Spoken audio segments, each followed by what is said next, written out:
Hey, salut à tous, c'est Night Owl. Aujourd'hui, je vous retrouve finalement pour parler du 14e film du Marvel Cinematic Universe, Doctor Strange. Je ferai d'abord une rapide review pour vous donner mon avis avant de me pencher en détail sur les deux scènes post-génériques du film. Alors, j'ai bien aimé cette origin story et il faut dire qu'en 8 ans, depuis Iron Man premier du nom, on en a vu un paquet des origin stories de héros Marvel et des très variés. Mais cette dernière, pas particulièrement exceptionnelle ou originale du point de vue scénaristique, reste très efficace, divertissante et au final assez unique. Par rapport aux autres productions de Marvel Studios, Doctor Strange a l'énorme avantage d'être le premier à introduire un élément qui sera déterminant dans l'avenir de la méga saga, les arts mystiques, la vraie magie qui manquait à cet univers extrêmement rationnel, car pour rappel, les pouvoirs de la sorcière rouge ou encore Thor et Asgard ont tous une explication scientifique.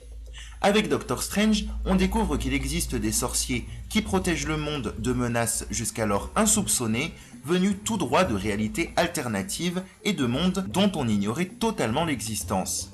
Ainsi, le film a beau être court et encore une fois pas très exceptionnel, c'est un point de passage obligé pour le MCU qui doit se renouveler et s'agrandir vu que les contrats de nombreux acteurs importants arrivent à terme.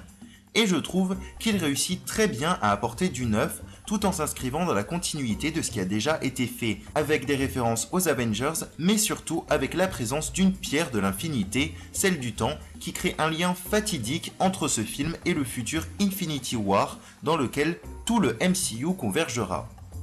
Le casting pour Doctor Strange est absolument fantastique, avec un Benedict Cumberbatch qui pourrait devenir le nouvel acteur phare de Marvel, mais aussi Tilda Swinton dans le rôle de l'ancien, Chiwetel Ejiofor en Mordo et évidemment Mads Mikkelsen en tant que Cassilius.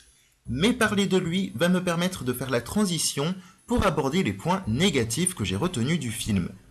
Malheureusement, et c'est un constat que j'ai l'impression de faire dans toutes mes reviews de films Marvel, il y a encore et toujours un problème de vilain. Mads Mikkelsen est un très bon acteur, un excellent acteur même, mais on peine vraiment à croire que Cassilius représente une véritable menace.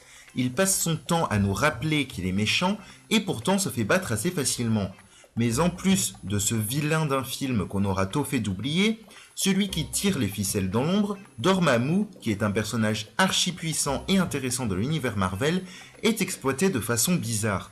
Pas trop exploité en fait, mais j'imagine que c'est parce qu'il reviendra dans le futur, un peu comme Thanos nous a été présenté, méthode qui devient à terme assez frustrante. Malgré ces petits problèmes, Doctor Strange reste une claque visuelle, que ce soit dans ses scènes d'action ou même ses effets visuels en général.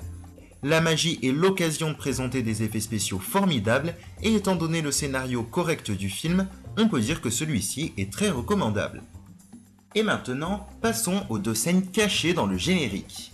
La première voit Thor, qui est de retour à New York avec Loki, et boit de la bière, pas du thé, rendre visite à Strange dans son Sanctum Sanctorum, et lui demander de l'aide pour retrouver son père Odin.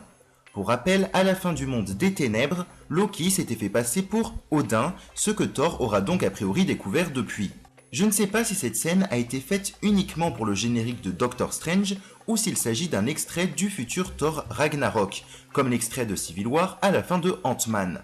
En tout cas, des photos du tournage laissaient déjà entendre que Strange pourrait s'inviter dans Ragnarok, qui verra également les deux frangins asgardiens sur Terre, et un Odin destitué et très différent. La seconde scène cachée voit Mordo devenir en fin de compte le vilain qu'il est dans les comics, et il faut dire que l'avenir de ce personnage semble prometteur, puisque ses talents sur plusieurs films.